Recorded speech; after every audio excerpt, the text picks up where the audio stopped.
আসসালামু আলাইকুম প্রিয় শিক্ষার্থীরা, আশা করি তোমরা সবাই ভালো আছো। আজকে আমরা ধারাবাহিক উন্নত রসায়নের সপ্তম লেকচারটা প্রেজেন্ট করব। গত লেকচারে আমরা বিশেষ করে বোর মডেলের যে প্রয়োগগুলো, এই প্রয়োগের ভিতরে আমরা একটা টপিকস আলোচনা করেছি যে এনতম কক্ষপথের হাইড্রোজেন বা হাইড্রোজেন আয়নের এনতম কক্ষপথের ব্যাসার্ধের রাশিমালা তোমাদের শিখিয়েছি। কিভাবে বিভিন্ন কক্ষপথের রাশিমালা খুব সংক্ষিপ্তভাবেও বের করতে হয়, এই টপিকসগুলো আমরা আলোচনা করেছি। আজকে আমরা যে টপিকস আলোচনা করব সেটা হচ্ছে প্রথমেই হাইড্রোজেন বা হাইড্রোজেন সদৃশ্য আয়নের এনতম কক্ষপথের ইলেকট্রনের গতিশক্তি আমরা নির্ণয় করব, অর্থাৎ গতিশক্তির একটা রাশিমালা আমরা প্রতিষ্ঠা করব। কেমন? আচ্ছা, এনতম কক্ষপথের একটি গতিশক্তি নির্ণয় আমরা কিভাবে করব দেখো কাজটা। নিউক্লিয়াসকে কেন্দ্র করে যখন ইলেকট্রন আবর্তনশীল হয় বিভিন্ন কক্ষপথে, তখন ইলেকট্রনের দুই ধরনের শক্তি প্রাপ্ত হয়। একটা হচ্ছে স্থিতিশক্তি আর একটা হচ্ছে গতিশক্তি। তাহলে আমরা লিখতে পারি, আমরা জানি এনতম কক্ষপথে আবর্তনশীল ইলেকট্রনের মোট শক্তি, কেমন? মোট শক্তি En সমান সমান গতিশক্তি প্লাস স্থিতিশক্তি। আমরা গতিশক্তি জানি হাফ mv স্কয়ার, কেমন? আর স্থিতিশক্তি হচ্ছে z²/r। যদি বলো যে স্যার এটা সরাসরি কোথায় নিয়ে আসলেন, যে এটা একটা অনেক লম্বা একটা প্রতিপাদন যে ইলেকট্রনের গতিশক্তি নির্ণয়। এটা বিশেষ করে তোমরা ফিজিক্সে পড়বা, আমাদের কেমিস্ট্রিতে এটা নাই। তারপরেও আমরা পরবর্তী এক সময়ে তোমাদের এই কিভাবে স্থিতিশক্তি নির্ণয় করে এটা দেখাবো। কেন এখন দেখাবো না? দেখো, এইটা নির্ণয় করতে আমাকে ফিজিক্সের বা ম্যাথের কিছু ক্যালকুলেশন লাগবে, বিশেষ করে ক্যালকুলাস। কেমন? ক্যালকুলাস ব্যবহার করে আমাকে এটা করতে হবে, সমাকলন করে করতে হবে। অর্থাৎ যার কারণে যেহেতু তোমাদের আপাতত ওই ধরনের জ্ঞান নাই, ঠিক আছে? সুতরাং আমি যদি এটা দেখাই, এই লেকচারটা দেখাইতে পারবো, অসুবিধা নাই, কিন্তু তোমরা কিছু বুঝবা না, তোমাদের বুঝতে অনেক জটিল হয়ে যাবে। আমি ইচ্ছা করলে দেখাতে পারি, কিন্তু দেখাবো না। কিরকম দেখাতে পারি? ধরো একজন স্টুডেন্ট, সে এবিসি পারে না, আমি যদি তাকে ইংলিশ রিডিং পড়তে দেই বা আমি যদি ইংলিশ রিডিং পড়ি, তার কাছে কিরকম মনে হবে? অনেক জটিল মনে হবে না? ঠিক তেমনই আমি আপাতত ম্যাথের যেটা সমাকলন বললাম, সমাকলন বা ইন্টিগ্রেশন, ওই সূত্র ব্যবহার করে আমরা এটা করতে হবে। কিন্তু ওই জ্ঞানটা তো তোমাদের একেবারে নাই, 9-10-এ ওই ধরনের জ্ঞান তোমাদের ছিল না, যার কারণে আমি আর দেখালাম না। আমি ইচ্ছা করলে দেখাতে পারি, আমি তো দেখাতে আমার কোনো সমস্যা নেই, কিন্তু তোমাদের তো বুঝতে হবে, আর এটা বুঝারও এত দরকার নাই। কেমন? যদি মনে করো কোনো একদিন আবার তুমি যখন ফিজিক্সে এইটার গতিশক্তি কিন্তু করছো, বিভব শক্তি যখন তুমি বের করবে, তোমার কাছে এটা এইভাবে ইজি মনে হবে, এটা এত একটা দরকার নেই। তো -z²/r, কেমন? তারপর আমার লেকচার শিটে এক জায়গায় আমি দিয়ে দিয়েছি, তোমরা পড়ে দেখতে পারবো, প্রাথমিক দেখো না, এটা পড়ে দেখো, z²/r, কেমন? তাহলে আমরা এখানে গত ক্লাসে আমরা b², দেখো এখানে হাফ m b² একটা রাশিমালা পড়েছিলাম। বিশেষ করে আমরা ইলেকট্রনের ব্যাসার্ধ নির্ণয়ের ক্ষেত্রে আমরা লিখেছিলাম b² সমান z²/m। আমি একটু লিখে দিছি, পূর্বের লেকচার হতে দেখো, কারণ আমি এটা যে আবার প্রেজেন্ট করতে যাই আর আরেকটা ক্যালকুলেশন লাগবে, আমি অধিকার যাচ্ছি না। কেমন? এই সূত্রটা গত লেকচার দিয়ে একটু ব্যাক করে দেখো, যে b² সমান z²/m। তো এটা আমরা বসিয়ে দিলাম, এখান থেকে mm কাটা গেল। কেমন? তো থাকে কি z²/2r, z²/r। এখান থেকে z²/r কমন নিলে হাফ -1। তো দেখো, আমি যদি -1 থেকে হাফ বিয়োগ দিই, তার হাফ থাকবে, তার কি আসে? -z²/2r। জাস্ট সিম্পল একটা ক্যালকুলেশন। তারপর আমরা এই যে সমীকরণটা, এখানে z²/2r, কেমন? এখানে আমরা এই যে r এর মানটা বসাইছি, 1/r এর মান। কিভাবে বসাইছি দেখো, যে আমরা গত ক্লাসে দেখছি ব্যাসার্ধের রাশিমালা দেখছি r সমান n², s², 4π² mz², কেমন? তো এটাকে যদি আমি উল্টে দেই 1/n করি, তাহলে নিচেটা উপরে চলে যাবে, উপরটা নিচে চলে যাবে, তাহলে আমরা এটুক পাই। তো এটুক আমি কি করলাম, এই 1/এই যে 1/r, এই 1/r এর মধ্যে এটুক বসিয়ে দিলাম। আর এখানে থাকে কত? z² হাফ, z²/2, আর কত? এই 1/r এর মানটা বসিয়ে দিলাম। তারপর আমরা গুণ করলাম, গুণ করলে কত আসে? এখানে আবার 2 দিয়ে কাটা যায়, তখন উপরে কত থাকে? 2 থাকে, তখন গুণ করলে কত হয়? Minus 2 by square m z square e to the power 4 by n square s square. কেমন? অর্থাৎ এইটি হচ্ছে n তম কক্ষপথে ইলেকট্রনের গতিশক্তি হাইড্রোজেন বা হাইড্রোজেন আয়ন বিশিষ্ট পরমাণুর ক্ষেত্রে। কেমন? আচ্ছা, তাহলে n তম কক্ষপথে ইলেকট্রনের শক্তি আমি রাশিমালাটা পেয়ে গেলাম। এই রাশিমালাটা আমরা মনে রাখবো। কেমন? এই রাশিমালাটা আবার অনেক সময় রাশিমালাটা মনে থাকে না, তাহলে তুমি এখানে এই রাশিমালা মনে থাকলে তুমি যে কোনো কক্ষপথের ব্যাসার্ধ তুমি বের করতে গতিশক্তি তুমি বের করতে পারবা ইলেকট্রনের।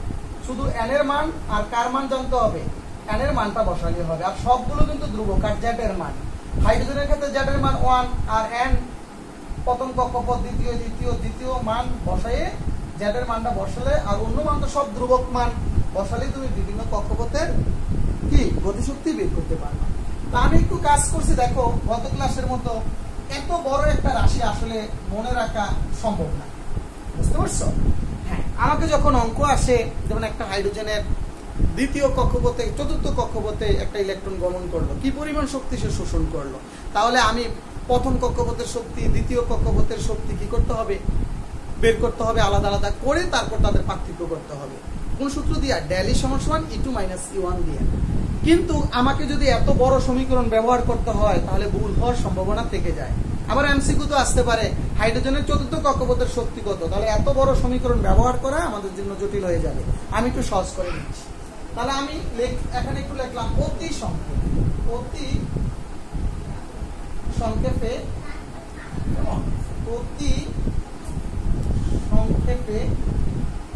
হাইড্রোজেন বা হাইড্রোজেন আয়নের n তম কক্ষপথের ইলেকট্রনের মোট গতিশক্তি। কেমন? তাহলে আমরা এটা লিখতে পারি, দেখো যে তাহলে আমরা জানি কি, একটু আগে আমরা লিখলাম মোট শক্তি E = minus 2s pi square m z square e to the power 4 by কত n স্কয়ার s স্কয়ার। এটা হচ্ছে কি আমরা শক্তির রাশিমালাটা আমরা পেয়ে গেলাম। কেমন? 2s pi square m z e to the power 4 n square s square. এখন একটু খেয়াল করো, আমাদের কাজ n আর s এই দুইটা বাদ দিয়ে কিন্তু সবগুলো ধ্রুবক, এই মানগুলো একটু বসাও। তো মাইনাস পাই এর মান কত, 2 * 3.1416 হোল স্কয়ার, m এর মান 9.10 10 টু দি পাওয়ার কত 28, z এর মানটা আমরা বসাবো। কেমন? e এর মান কত, -4.8 * 10 টু দি পাওয়ার 10। এই সবগুলো মান আমরা এখানে ইনপুট করব, আর জ্যাকটা আমি রেখে দেব। কেমন? আর নিচে রাখবো কত, n এর মানটা আমরা উজ্জ্ব রাখবো 6.626 10 টু দি পাওয়ার কত 27। এগুলো কিন্তু আমরা গত ক্লাসে পড়াইছি এই মানগুলো। আর এগুলো সব সিজিএস এককে। কোন পদ্ধতিতে আমি একটু লিখে দিই, সিজিএস। তারপর আমরা এখানে থাকবে কি শুধু এই মানগুলো করলে আমরা এখানে পেয়ে যাব 2.179 * 10 টু দি পাওয়ার -11। ঠিক আছে, 11। আর ওখানে রইল কি z square by n square. এই মানটা আসবে আর্গ, কারণ শক্তির একক সিজিএস এর হচ্ছে আর্গ। কেমন? আচ্ছা, এটাকে আমি লিখতে পারি 2 মাইনাস আসবে। কেমন? Minus 2.179 * 10 to the power -18 into z square by কত n স্কয়ার। কেমন? এত into z square by n square. এখানে আমরা জানি 1 joule = 10 to the power 7 r। তাহলে আমি r কে জুলে নিতে হলে 10 টু দি পাওয়ার 7 দ্বারা ভাগ দিতে হবে। তো ভাগ দিলে উপরে চলে যাবে -7, এটার সাথে যোগ হলে কত হবে 18। এটা হচ্ছে কি n তম, অর্থাৎ n তম কক্ষপথের ইলেকট্রনের আমি কি লিখতে পারি, অতএব n তম কক্ষপথে ইলেকট্রনের গতিশক্তি। একেবারে সহজে আমরা মনে রাখতে পারবো কত, -2.179 ইনটু 10 টু দি পাওয়ার কত 18 into z square by square. আমরা এটাও মনে রাখতে পারি, অঙ্ক করতে গেলে আমরা এইটাও ব্যবহার করব, এইটাও ব্যবহার করব। কেমন? তুমি যেটা তোমার ইচ্ছা, আমি জুলেও ব্যবহার করতে পারবো, আবার কিসে ব্যবহার করতে পারবো, আর্গে। এইটা তো লিখি না, এটা হচ্ছে জুল, এত জুল। কেমন? তো জুলে করলে কত হবে? 2.179 into 10 inverse 18 into Z square by N square, এত জুল। কেমন? এটা হচ্ছে এনতম কক্ষপথে ইলেকট্রনের গতিশক্তি। ইলেকট্রনের গতিশক্তি বলতে একটা ইলেকট্রনের গতিশক্তিকে মিন করে এখানে। কেমন? আচ্ছা, এখন তোমাকে যদি বলে হাইড্রোজেনের ক্ষেত্রে, আচ্ছা আমি যদি বলি হাইড্রোজেনের ক্ষেত্রে তা গতিশক্তিগুলো কি হবে? -2.179 ইন্টু 10⁻⁻18 বাই নিচে লিখে দাও এন স্কয়ার, কারণ জেড এর মান 1 হবে, এত জুল। ঠিক আছে, এত জুল। আর যদি আগে হতো -11, ঠিক আছে। তাহলে আমরা যত শক্তি, যত অঙ্কটঙ্ক তোমাদের আসবে এই পর্যন্ত যত অঙ্ক আসছে সৃজনশীল হয়েছে সব হাইড্রোজেনের ক্ষেত্রে। এই কারণে আমরা জেডটা মাথায় না রাখলেও হয়। ঠিক আছে, তাহলে আমরা মনে রাখবো এখন এনতম কক্ষপথের গতিশক্তি বলতে কার? হাইড্রোজেনের। -2.179 ইন্টু 10⁻18 বাই এন স্কয়ার। কেমন? এত জুল। এটা আমরা মনে রাখবো। শুধু আমাকে যদি বলে চতুর্থ কক্ষপথের শক্তি, শুধু এন এর মান 4 বসে, এন 4 স্কয়ার মানে 16 দ্বারা ভাগ দিলে এটাকে আমরা চতুর্থ কক্ষপথের কি পেয়ে যাব? শক্তি পেয়ে যাব। এইভাবে। আর তোমাকে যদি হাইড্রোজেন বাদ দিয়ে অন্য কোনো প্রমাণের ক্ষেত্রে বলে তখন তুমি এটা জেড এর মান বসে গুণ করে নিবা, যদি ওই ধরনের কোনো অঙ্ক আমাদের আসে না। তারপরেও আমরা জেনে নিলাম সমীকরণটা। কেমন? আচ্ছা, এটা হচ্ছে যে কোনো অর্থাৎ হাইড্রোজেন বা হাইড্রোজেন আয়ন, হাইড্রোজেন বা হাইড্রোজেন সদৃশ্য আয়নের এটার ক্ষেত্রে। আর শুধু হাইড্রোজেনের ক্ষেত্রে জেড এর মান 1। ওকে, আমরা বুঝলাম। এখন আসো আরেকটু জিনিস, সেটা হচ্ছে এই যে আমরা এটা বের করলাম, এটা হচ্ছে কাদের ক্ষেত্রে? একটি ইলেকট্রনের ক্ষেত্রে। আর এখন আমি যদি বলি 1 মোল ইলেকট্রনের ক্ষেত্রে, অতএব 1 মোল ইলেকট্রনের ক্ষেত্রে গতিশক্তি, তখন এই যে মানটারে, এই মানটারে কতটা গুণ দিব? 2.179 ইন্টু 10 ইনভার্স কত? 18, এত বাই এন স্কয়ার। এই মানটারে আমি কত দিয়ে গুণ দিয়ে দিব? 6.02 ইন্টু দি পাওয়ার 20 অ্যাভোগাড্রোর সংখ্যা দিয়ে। কেমন? তখন আমার এই মানটা আসবে 131 বাই, কেমন? বাই এন স্কয়ার, এত জুল। ঠিক আছে, এত জুল আসবে। তারপর আমি একটু চেক করে নিই, আসলে হতে পারে মানটা আমি একটু চেক করে নিলাম। আচ্ছা, তাহলে 131 আমি এভাবে মনে রাখি, 131 331 5, কেমন? By N square. সরি, আমার এখানে হবে কি? N square. তাহলে এটা হচ্ছে কি? এম মানে 1 মোল ইলেকট্রনের ক্ষেত্রে, হাইড্রোজেনের ক্ষেত্রে বলছি, 1 মোল ইলেকট্রনের ক্ষেত্রে আমরা কি করতে পারবো? গতিশক্তি আমরা এই সমীকরণটা দিয়ে বের করতে পারবো। যদিও আমাদের কিন্তু বই পুস্তকে যত অঙ্ক আসে ওই একটা ইলেকট্রন হিসাব করে করা হয়। কেমন? 1 মোল ইলেকট্রনের ক্ষেত্রে হিসাব করা হয় না, ওই একটা ইলেকট্রনের ক্ষেত্রে। কিন্তু এখানে স্টুডেন্টরা 90% ভুল করে। যদি বলে হাইড্রোজেনের একটি ইলেকট্রন চতুর্থ কক্ষপথে থাকাকালে একটি ইলেকট্রনের গতিশক্তি কত, তখন কিন্তু এইটা। আর যদি বলে 1 মোল ইলেকট্রনের গতিশক্তি, তখন কিন্তু এটা ব্যবহার করতে হবে। তখন সবাই কিন্তু এইটাই ব্যবহার করে অঙ্কটা করে। বুঝতে পারছো? কিন্তু যদি 1 মোল বলে আমরা এই সূত্রটা ইউজ করব। আবার এটা কিন্তু আমরা জুলে দেখালাম, কিলো জুলেও দেখাতে পারি, ইলেকট্রন বললেও দেখাইতে পারি, দরকার নেই। আমাদের কেমিস্ট্রিতে ম্যাক্সিমাম ক্ষেত্রে জুলে হিসাব বা আর্গে হিসাব, এই কারণে আমরা অন্যদিকে গেলাম। কেমন?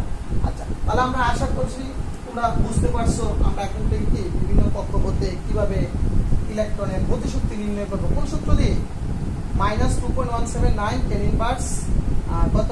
18 বাই এন স্কয়ার। এই সূত্র ব্যবহার করে খুব সহজে আমরা কি করতে পারবো? হাইড্রোজেনের বিভিন্ন কক্ষপথের ইলেকট্রনের গতিশক্তি নির্ণয় করতে পারবো। আর গতিশক্তি বলতে এখানে হাইড্রোজেনকে মিন করে। কেমন? তারপর আমরা যে টপিকসে চলে যাব সেটা হচ্ছে এনতম কক্ষপথে ইলেকট্রনের গতিবেগ নির্ণয়। কেমন? এনতম কক্ষপথে ইলেকট্রনের গতিবেগ নির্ণয়। দেখো, আমি এটা কয়েকভাবে তোমাদের দেখাবো। প্রথম আমি একটা দেখাবো, সেটা হচ্ছে যে বোর মডেল থেকে আমরা জানি, বোর মডেল হতে আমরা জানি কৌণিক ভরবেগ। কি জানি আমরা? mvr = nh/2s, ঠিক না? দেখো, এখান থেকে কিন্তু আমরা বি এর মানটা খুবই সহজে বের করতে পারবো ns by 2s pi into mr। ঠিক আছে, এই সূত্র ব্যবহার করে যদি ব্যাসার্ধ জানা থাকে আমরা যে কোনো কক্ষপথের ইলেকট্রনের কি গতিবেগ বের করতে পারবো। অর্থাৎ এই এখন যদি বলে nতম কক্ষপথে ইলেকট্রনের গতিবেগ, তাহলে কি হবে বলো তো? গতিবেগ কি bn, যে কোনো কক্ষপথে, তাহলে ns বাই 2s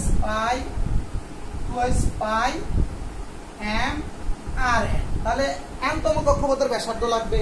এখন আমি যদি বলি চতুর্থ কক্ষপথের গতিবেগ, এটা 4, এটা n এর মান কত 4 বসালে চতুর্থ কক্ষপথের গতিবেগ আমি পেয়ে যাব। ঠিক আছে, তাহলে আমরা কি করতে পারবো? চতুর্থ কক্ষপথের গতিবেগ বের করতে পারবো। তাহলে সূত্রটা হচ্ছে কি bn সমান ns by 2s pi rn। দেখো, তাহলে আমি এখন থেকে ছোট্ট একটা অঙ্ক আমি তোমাদের করে দেই। এখন তোমাকে যদি, তাহলে এটা দিয়ে আমরা অঙ্ক করতে পারবো। দেখো এটা কি কি অঙ্ক করতে পারবো এই সূত্রটা দিয়ে। ইচ্ছা করলে আমি এখানে গতিবেগ দেওয়া থাকলে, ব্যাসার্ধ জানা থাকলে গতিবেগ বের করতে পারবো, আবার গতিবেগ জানা থাকলে যে কোনো কক্ষপথের ব্যাসার্ধ বের করতে পারবো। আমার লেকচার শিটে এই বোর রাদারফোর্ড মডেলের 36টা অঙ্ক আমি দিয়েছি। আমি 3-4টা অঙ্ক করলে আর বাদ বাকি অঙ্কগুলো তোমরা নিজেরা করলেই পারবা। 36টা না 42টা এরকম অঙ্ক আমি দিয়েছি, অনেক অঙ্ক, সব বইয়ের মিলে দিয়েছি। বিভিন্ন এডমিশন টেস্টে যে ধরনের অঙ্কগুলো আসছে সব অঙ্ক আমি দিয়েছি, বুঝতে পারছো? আচ্ছা, তাহলে আমরা এখান থেকে আমাকে যদি বলে হাইড্রোজেনের চতুর্থ কক্ষপথের ইলেকট্রনের গতিবেগ কত,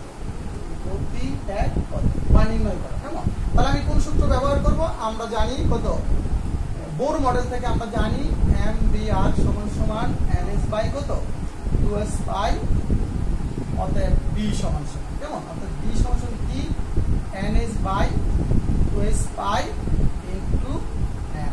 তাহলে আমার কি লাগবে? চতুর্থ কক্ষপথের কি লাগবে আমরা, তাহলে এখানে n সমান কত 4, চতুর্থ কক্ষপথ, পাই এর মান ডাইরেক্ট বসিয়ে দিব, m এর মান 9.11 10 টু দি পাওয়ার 31 ডিগ্রি। কেমন? এখানে SI এককে ইলেকট্রনের ভর বসাতে হবে। কেমন? অঙ্কগুলো যখন যাব কোন সময় কোন একক বসাবো আমি আরো ভালো করে একটা নোট আকারে লিখে দিব। আমি গত ক্লাসে বলছি আজকেও বলবো না, অথবা নেক্সট ক্লাসে বলবো, যেহেতু আমরা নেক্সট ক্লাসে বা সূত্রগুলো সব শেষ করে অঙ্ক করব। তারপর মাঝে মাঝে কিছু অঙ্ক দেখাই দিচ্ছি। এস এর মান SI এককে কি 6.626 10 টু দি পাওয়ার 34 জুল। কেমন? আর আমার আর লাগবে চতুর্থ কক্ষপথের কি ব্যাসার্ধ, আর কেমন, বা আর 4 লিখতে পারবো, আর যদি চতুর্থ কক্ষপথ না লিখতে হবে। আচ্ছা, আর তুমি যদি বলো, আচ্ছা যাই হোক, তাহলে আর সমান কি, আর সমান আমরা গত ক্লাসে একটা সূত্র পড়াইছিলাম L²/Z ইনটু 5.29 10 টু দি পাওয়ার -11 এত মিটার। এটা পড়াইছিলাম আর এর মান যে কোনো কক্ষপথের ব্যাসার্ধ। যেহেতু এটা চতুর্থ কক্ষপথের ব্যাসার্ধ, আর হাইড্রোজেনের ক্ষেত্রে Z এর মান 1 আর লিখলাম না, Z কেমন, Z এর মান তো 1 আর লিখলামই না। আচ্ছা, তাহলে আমরা কত, এখানে চতুর্থ কক্ষপথ 4, n এর মান কত 4, তাহলে 4 লিখলে কত হয়, এটা 16।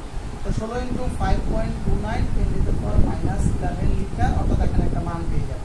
এখন আমরা বের করব, অর্থাৎ চতুর্থ কক্ষপথের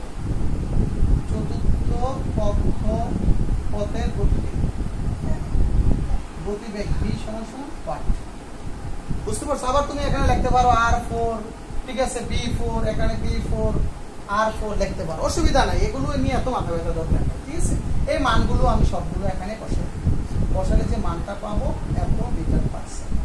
তো এইভাবে আমরা কি যে কোনো কক্ষপথের গতিবেগ, খুবই ইম্পর্টেন্ট আসে এই সূত্রের অঙ্ক। কেমন? আবার তুমি এই অঙ্কটা অনলি 10 সেকেন্ডে কিভাবে করবা এইটাও আমি তোমাদের দেখাই দেবো। ঠিক আছে, ওইটা আমি দেখাচ্ছি। তাহলে এবার আসো আমরা আরেকটা জিনিস শিখাবো তোমাদের, সেটা হচ্ছে যে অতি সংক্ষেপে কিভাবে বিভিন্ন কক্ষপথের ইলেকট্রনের গতিবেগ নির্ণয় করা হয়। কেমন? তাহলে আমরা লিখি অতি সংক্ষেপে nতম কক্ষপথে ইলেকট্রনের গতিবেগ নির্ণয়। কিভাবে আমরা, ধরো এমসিকিউতে আসছে তৃতীয় কক্ষপথ ইলেকট্রন গতিবেগ কত, তুমি কি এত সূত্র ব্যবহার করে অনেক সময় লাগবে না, অনলি 10 সেকেন্ডে তুমি পারবা। কেমন? কিভাবে নির্ণয় করো? তো আমরা জানি জানি বোর মডেল থেকে কৌণিক ভরবেগ, কেমন এমবিআর, কৌণিক ভরবেগ এমবিআর সমান সমান কি ns বাই 2s পাই, কেমন ns বাই 2s। আচ্ছা, তাহলে আমরা গত ক্লাসে তোমাদের দেখাইছিলাম r সমান সমান, ঠিক না, r সমান সমান তোমাদের দেখাইছি কত z pi n by z n square by z into 5.29 10 to the power minus. অর্থাৎ যে কোনো কক্ষপথের, আমরা তোমাদের বলছিলাম যে কোনো কক্ষপথের কি ব্যাসার্ধ, ঠিক না, এই সূত্রটা আমরা তোমাকে বলছিলাম, কেমন। তাহলে আমরা rn দিতে পারো, না দিলে অসুবিধা নাই, যেহেতু আমরা বলে নিয়েছি যে কোনো কক্ষপথের ব্যাসার্ধ। আচ্ছা, তাহলে আমরা এখন তো লিখতে পারি, দেখো m b ইনটু r এর পরিবর্তে কি লিখতে পারি n square by z, n square by z এই r এর পরিবর্তে, কেমন into 5.29 10 to the power minus কত 11, এখানে কত আসে ns বাই 2s পাই, কেমন। তাহলে আমরা একটা কাজ করি, এখান থেকে একটা n কাটা যায়, ঠিক না, আমি একটু সংক্ষিপ্ত করে ফেলি। তাহলে b সমান সমান লিখতে পারি আমরা, দেখো b সমান সমান লিখতে পারি, n তো চলে যায় না, s into z by 2s pi into m, আর একটা n কিন্তু এখানে থেকে যায়, ঠিক না, একটা n থেকে যায়, একটা আর গুণ করে উপরে গুণ হয়ে গেছে, আর কত 5 ইনটু না আর তো কত থাকে, হ্যাঁ 5 into 2.9 into 10 to the power minus এটুক থাকে, কেমন। দেখো আমি যদি এখানে এই সবগুলো মান, s এর মানে সব মান বসিয়ে দেই, s এর মান কত 6.626 10 টু দি পাওয়ার 34, ঠিক আছে, যেহেতু গতিবেগ বের করবো SI এককে, কেমন, ইনটু z থাকুক, আর আমরা n এর মান বাদ দিয়ে সব মান বসিয়ে দিই, 2 into 3.1416 9.11 10 to the power 31 into n টা ওদিকে নিয়ে যাব 5.29 10 টু দি পাওয়ার মাইনাস 11, আর উপরে আছে কত z আর নিচে কত n। এটুক যদি আমরা করি তাহলে আমরা কি পেয়ে যাব, অর্থাৎ b সমান সমান আমরা b সমান সমান পেয়ে যাব 2.18 ইনটু 10 টু দি পাওয়ার 6 কত ইনটু z বাই কত z বাই এটুকু আমরা পেয়ে যাব, কেমন। এগুলো ক্যালকুলেশন করলে এটুকু পাবো। তাহলে আমরা অলরেডি পেয়ে গেছি কি হাইড্রোজেন বা হাইড্রোজেন সদৃশ্য আয়নের n তম কক্ষপথের গতি, যে কোনো প্রমাণ যদি বলে আর হাইড্রোজেনের স্পেসিফিক, হাইড্রোজেনের ক্ষেত্রে কি হবে, এতয়ের ক্ষেত্রে কি হবে b সমান n তম কক্ষপথে, ধরো bn, এতয়ের ক্ষেত্রে n তম কক্ষপথের ইলেকট্রনের গতি কি লিখবো আমরা, bn সমান সমান 2.18 into 10 to the power 6 by কত। হাইড্রোজেনের ক্ষেত্রে এটুকু মনে রাখতে পারলে আমাদের হয়ে যাবে, ঠিক আছে। এখন দেখো এই সূত্র দিয়ে আমরা এটা কিসে পাবো, মিটার পার সেকেন্ড। আচ্ছা, এই সূত্র দিয়ে তুমি এখানে লিখতে পারো এত মিটার পার সেকেন্ড। এই সূত্র দিয়ে তুমি হাইড্রোজেনের যে কোনো কক্ষপথ মানে 10 সেকেন্ডে করে নিতে পারবো। একটু আগে দেখো আমরা চতুর্থ কক্ষপথের হাইড্রোজেনের গতিবেগ বের করছি, ঠিক না, কত বড় একটা সমীকরণ ব্যবহার করে। যদি 3 নাম্বার প্রশ্নে আসে তাহলে কিন্তু আমরা ওই নিয়মটাই করব, আর যদি কোনো জায়গায় সংক্ষিপ্ত কোনো প্রশ্ন আসে তখন আমরা এই সূত্রটা ইউজ করব। মানে এমসিকিউ বা কোনো জায়গায় আমার একটা অঙ্ক করতে গেলে গতিবেগ লাগে, তখন আমি চট জলদি এই সূত্রটা ব্যবহার করে আমি করে ফেলবো। আমাকে যদি বলে হিলিয়ামের চতুর্থ কক্ষপথের গতিবেগ কত, হিলিয়ামের এখানে পানির সংখ্যা 2 বসাবো, আর চতুর্থ বলছি n এর মান 4 বসিয়ে দিলে আমরা হিলিয়ামের ক্ষেত্রে পেয়ে যাবো। কিন্তু আমাকে কখনো আজ পর্যন্ত আমি দেখিনি যে স্পেসিফিক বলে দেয়, সবকিছু হাইড্রোজেনের ক্ষেত্রে আসে, তারপরে যদি স্পেসিফিক বলে আমরা এটা মনে রাখবো। এটা মনে রাখতে পারলেই হইলো, কেমন। আর হাইড্রোজেন ব্যতীত অন্য প্রমাণও আসলে তার পারমিট সংখ্যা দ্বারা গুণ দিলে আমরা ওর গতিবেগ পেয়ে যাব। আশা করি তোমরা বুঝতে পারছো। এটা দেখো আমাদের আরেকটা জিনিস আছে যে ইলেকট্রনের গতিবেগ নির্ণয় বিকল্প পদ্ধতি, কেমন বিকল্প। ইলেকট্রনের গতিবেগ নির্ণয়ের বিকল্প আরেকটা সূত্র আছে, কেমন। এই সূত্রটার দিকে আমরা যাচ্ছি, যে সেটা হচ্ছে বোর মডেল থেকে আমরা জানি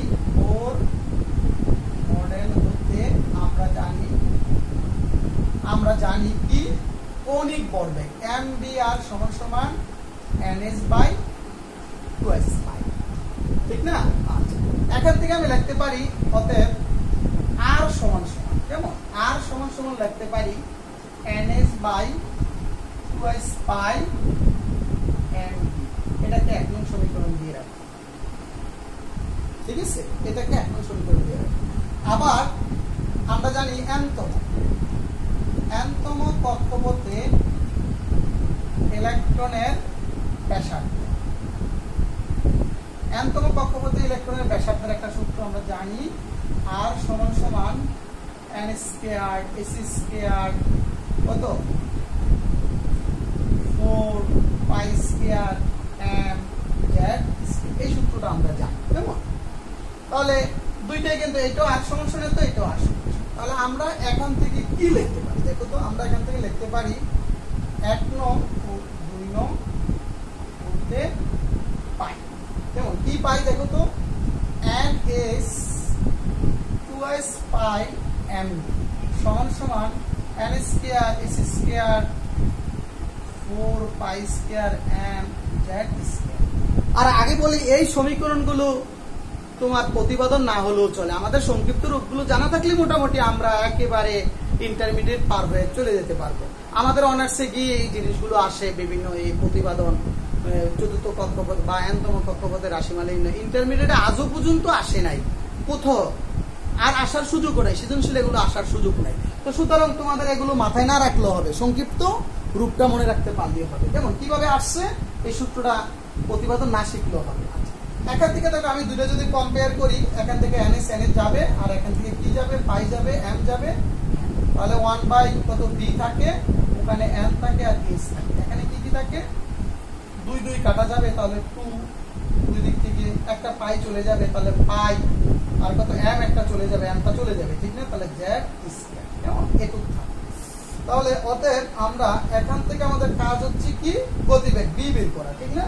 আমাদের এখানে কাজটা হচ্ছে গতিবেগ b বের করা, অর্থাৎ এটাকে উল্টে দিলে b সমান কত আসে, NS উপরে চলে যাবে এটা, ঠিক না? 2S pi z square, 2S pi z square by কত, NS। তাহলে আমরা আরেকটা ইলেকট্রনের গতিবেগের আরেকটা রাশি পেয়ে গেলাম, অর্থাৎ nতম কক্ষপথে। তাহলে আমরা আরেকটা কি পাইলাম, অতএব nতম কক্ষপথে ইলেকট্রনের গতিবেগ b সমান সমান কি পেয়ে গেলাম, 2s pi z square by NS। তাহলে আশা করি আমরা আরেকটা সূত্র পেয়ে গেলাম, ঠিক না? আর যদি যেহেতু আমাদের সবকিছু হাইড্রোজেন নিয়ে, এটা হচ্ছে কি, যে কোনো হাইড্রোজেন বা হাইড্রোজেন পরমাণু সদৃশ্য আয়নের ক্ষেত্রে, কেমন? আর যদি হাইড্রোজেনের ক্ষেত্রে বলি, এত এর ক্ষেত্রে কেমন, তাহলে b সমান কত আসবে, 2s pi square by NS, কেমন? অর্থাৎ আশা করি তোমরা বুঝতে পারছো, কেমন? nতম কত b n, কেমন? b। আচ্ছা, আশা করি তোমরা যে কোনো তোমার ইচ্ছা, দেখো দুইটা সূত্রের দুইটা সুবিধা। যেমন তুমি যদি ব্যাসার্ধ না থাকলেও কিন্তু কি করতে পারবা, তুমি যদি বলে চতুর্থ কক্ষপথের গতিবেগ, আমরা আজকে যে অঙ্কটা করছি এই সূত্র দিয়ে করতে পারবা।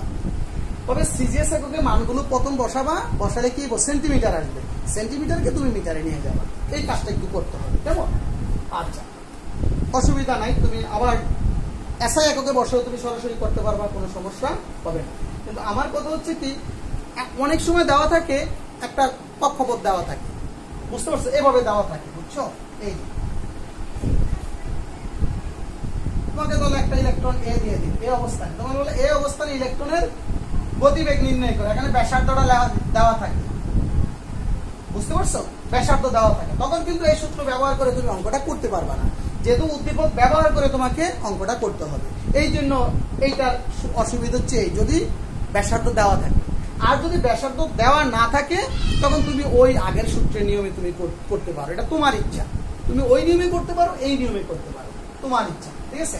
দুই নিয়মে আমার লেকচার শিটে অঙ্কগুলো আমি দিয়েছি, হিউজ অঙ্ক দিয়েছি। নেক্সট লেকচারে আর অল্প কিছু প্রতিপাদন আছে, তারপর আমরা অঙ্ক করা শুরু করবো।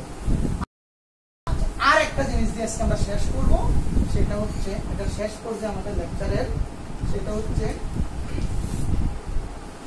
টপিকটার নাম হচ্ছে n-তম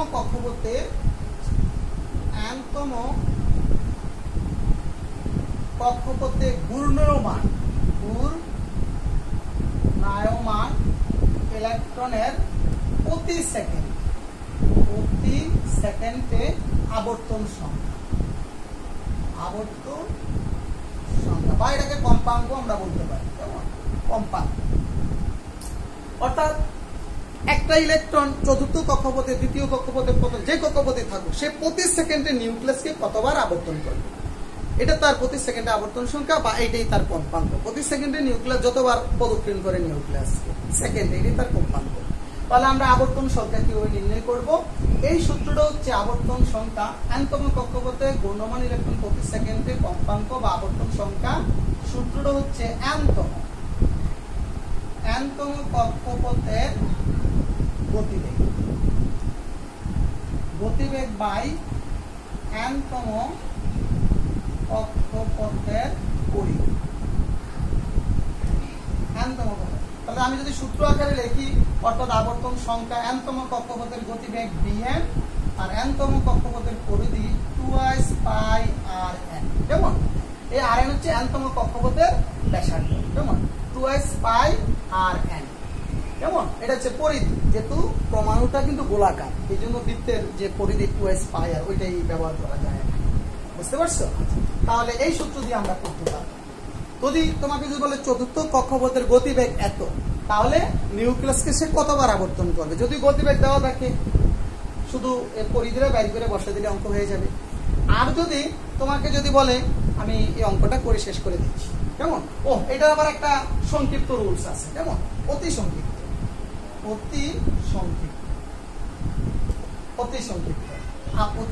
কেমন? তাহলে আবর্তন সংখ্যা, আমি সবটা লিখলাম না, অর্থাৎ প্রতি সেকেন্ডে নিউক্লিয়াসের আবর্তন সংখ্যা। সূত্র হচ্ছে 4 pi square m z² e to the power 4 by m cube s cube। কেমন? আচ্ছা, এখন যদি আমি হাইড্রোজেনের ক্ষেত্রে ইউজ করি, হাইড্রোজেনের ক্ষেত্রে দেখো, আমি যদি z এর মান 1 বসাই, এই সবগুলো মান তো ধ্রুবক মান, এই সবগুলো মান বসাই, তখন মানটা পাবো 6.55 10 to the power 15 by n cube। ঠিক আছে? এত। ঠিক আছে? হাইড্রোজেনের ক্ষেত্রে z এর মান 1, আর সবগুলো যদি হাইড্রোজেনের ক্ষেত্রে আসে, আর হাইড্রোজেনের ক্ষেত্রে না আসলে হিলিয়ামের ক্ষেত্রে আসলে এখানে তুমি z এর মান বসাবা 2, তারপর করবা, অর্থাৎ এত। এখন তোমাকে যদি বলে প্রতি সেকেন্ডে চতুর্থ কক্ষপথে একটা ইলেকট্রন কতবার আবর্তন করবে, কিছুই বলা নাই, মনে করবা সব হাইড্রোজেনের ক্ষেত্রে। ঠিক আছে? শুধু n এর মানটা বসিয়ে দিয়ে করলে হয়ে যাবে। বুঝতে পারছো? এখন দেখো, আমরা একটা অঙ্ক করে আজকে শেষ করব। সেটা হচ্ছে, তোমাকে যদি বলে, আমি একটা অঙ্ক করলাম যে চতুর্থ কক্ষপথে একটি ইলেকট্রন প্রতি সেকেন্ডে কতবার নিউক্লিয়াসকে আবর্তন করে। তুমি যেটা 3 নাম্বার দিয়ে আসলে বড় করে পড়বা, আর সংক্ষিপ্ত নিয়ম যদি এমসিকিউতে আসে ওই সূত্র দিয়ে করে ফেলবা। কেমন? তাহলে আমাদের কি লাগবে? চতুর্থ কক্ষপথের গতিবেগ লাগবে, আর লাগবে চতুর্থ কক্ষপথের পরিধি। ঠিক না? আমরা বের করে নেই। তাহলে অতি সংক্ষেপে করে ফেলবো। কেমন? তো লিখলাম চতুর্থ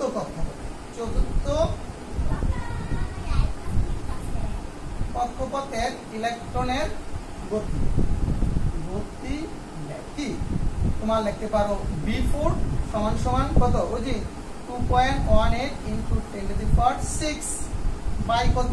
10 বাই কত? 4। ঠিক না? এখানে আমি এই মানটা পেয়ে গেলাম, এত মিটার পার সেকেন্ড। তারপর আমি চতুর্থ কক্ষপথের কি বের করবো? চতুর্থ কক্ষপথের ব্যাসার্ধ, চতুর্থ কক্ষপথের পরিধি 2s পাই আর n। কেমন? n মানে কত? এখানে n এর মান 4। ঠিক না? 4 2s পাই আর, তো কত হবে? 2 into 3.14 5.16 ইন্টু চতুর্থ কক্ষপথের ব্যাসার্ধ আমরা কিন্তু একটা জানি n স্কয়ার ইন্টু 5.29 কত ইন্টু দি পাওয়ার কত -11 8 তাহলে এখানে একটা লাইন একটু বাড়াই 2 ইন্টু 3.1416 ইন্টু আর এর মান n স্কয়ার ইন্টু 5 মানে কত 4 তো 4 এর কত 16 ইন্টু 5.29 অর্থাৎ আমরা এখান থেকে একটা পরিধির মান পেয়ে যাব তারপর আমরা লিখব অর্থাৎ আবর্তন সংখ্যা অতএব চতুর্থ কক্ষপথে প্রতি সেকেন্ডে আবর্তন সংখ্যা কে নিউক্লিয়াস দ্বারা ঠিক না আবর্তন সংখ্যা তাহলে আমরা কোন সূত্রটা v4/2s/r4 ঠিক না তাহলে মানটা বসায় দাও আমাদের মোটামুটি চলে আসবে আমরা উপরের মানটা বসাবো নিচের মানটা বসাবো যতটা আসবে তত এদের ক্যালকুলেশন করলাম না কারণ ক্যালকুলেশন তোমরা করে নিও তো আশা করি তোমরা বুঝতে পারছো এগুলো আমরা এই সূত্রগুলোর টেকনিকটা তোমরা বুঝতে পারছো কেমন বড় সমীকরণটা আমাকে মাথায় রাখার দরকার নেই কেমন আমাদের ছোট সমীকরণগুলো মনে রাখবো আমরা নেক্সট ক্লাসে বিভিন্ন আরো কিছু সূত্র দেখে আমরা অঙ্কগুলো করে ফেলবো কেমন অনেকগুলো অঙ্ক আছে তোমরা আমি যখন তোমাদের লেকচার শিটটা দিব যদি আমার কাছে কন্টিনিউ তোমরা পড়ো যারা আসছো আশা করি অথবা দেখো এই লেকচার শিটগুলো এই যে লেকচারগুলো আমি তোমাদের ভিডিওতে আপলোড দিচ্ছি এগুলো কিন্তু আমার ব্যক্তিগত কোনো বিজ্ঞাপন না আমি দেখতেছি আমাদের বিভিন্ন টিচাররাও এখন বিভিন্ন ধরনের বিজ্ঞাপন দেওয়া শুরু করছে কিরকম বিজ্ঞাপন তারা কেউ করছে কেউ আবার ধারাবাহিক লেকচার দিচ্ছে ভালো আলহামদুলিল্লাহ স্টুডেন্টরা উপকৃত হবে কেউ আবার কি করছে বিভিন্ন টপিকস এরকম ভাবে উপস্থাপনা করছে যে ওই দেখো না বিভিন্ন টেলিভিশনে বিভিন্ন ধরনের ল্যান্ডিং এর কি দেয় তোমার অ্যাড দেয় পূর্বাচলের অ্যাড দেয় দেখবা কত কিছু দিয়ে অ্যাড দেয় দেখলে তোমার মনে হচ্ছে আজকে একটা প্লট বুকিং করি এরকম আমাদের টিচাররাও কিন্তু শুরু হয়েছে কেমন সিলেক্টেড কিছু টপিকস নিয়ে বোর মডেল রাদারফোর্ড মডেল এগুলোর ভিতরে অনার্স মাস্টার্সে যা আছে ওনার জীবনে যা শিখছে সব দিয়ে উনি ব্যাখ্যা করতে চেষ্টা করছে আসলে আমাদের দরকার হচ্ছে ইন্টারমিডিয়েট লেভেলে আমরা যতটুকু দরকার ঠিক আছে বিভিন্ন বই পুস্তকের আলোকে বাজারে যতগুলো বই পুস্তকের আলোকে দীর্ঘদিন তোমাদের প্রশ্নপত্র যেরকম ভাবে হয়েছে বিভিন্ন এডমিশন টেস্টের প্রশ্নগুলো যে আলোকে হয়েছে ইনশাল্লাহ আমরা ওই আলোকেই তোমাদের পড়াবো ওই ধরনের বিজ্ঞাপন আমাদের কাছে নাই দেখো আমরা ইচ্ছা করলে কি কিছু কিছু টপিকস দিয়ে খুব সুন্দর করে উপস্থাপনা করতে পারতাম